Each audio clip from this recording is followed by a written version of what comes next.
Tagumpay na naaresto ng mga operatiba ng Quirino Police Provincial Office or PPO ang number 6 most wanted person regional level ng rehiyon kaugnay ng kasong qualified rape of a minor or 3 counts sa barangay Disimungal, Nagtipunan, Quirino. Ang nasabing kaso ay walang inirekomendang piyansa batay sa warrant of arrest na inalabas ng Regional Trial Court Branch 38 sa Madela, Quirino. Sa panayam ng Bombo Radyo Kawayan kay Police Major William Agpalsa, ang hepe ng Madela Police Station, sinabi niya na hindi nagpatinag ang mga operatiba sa kabila ng napakahirap na terrain patungo sa Sitio Calvo na makikita sa paanan ng bundok ng Sierra Madre. Anya, ang minor de edad na biktima ay kamag-anak ng sospek. Lumalabas din sa record ng PNP, kasalukuyang may nakabinbin ding kaso si alias Ruro mula naman sa Aglipay Police Station na may kaparehong kaso.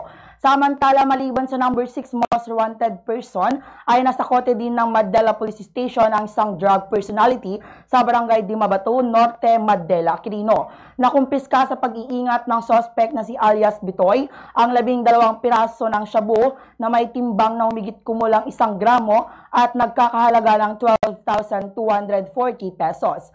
Ang pagkakadakip kay alias Bitoy ay dahil sa pinaigting na pagtutulungan ng pulisya, komunidad at batak sa hangaring hindi na makapasok sa Madela ang anumang illegal na droga. Sa ngayon, sinisilip na ng Madela Police Station kung ang suspect ay sangkot din sa kalakalan ng illegal na droga sa iba pang lugar.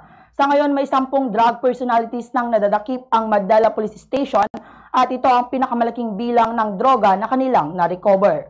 Ganito ang bahagi ng pahayag ni Police Major William Agpalsa. Sunod sa direktiba ng ating Regional Director, alinsunod po sa pagpapaigting natin sa kampanya laban po sa illegal na droga at sa mga lahat ng mga illegal na gawain, ang pagsusugal, mga illegal logging, o kaya paigtingin pa natin ang anti-criminality campaign natin dito sa ating probinsya at sa ating mga nasasakupan. Ito na po ay bilang pagtugon po natin sa kanyang panawagan at sa ating mga pinagsisilbihang mga ka-aliens dito sa bayan ng Madela at sa buong probinsya ng Quirino. Umaasa kayo na ang inyong kapulisan ay hindi magpapabaya sa aming tungkulin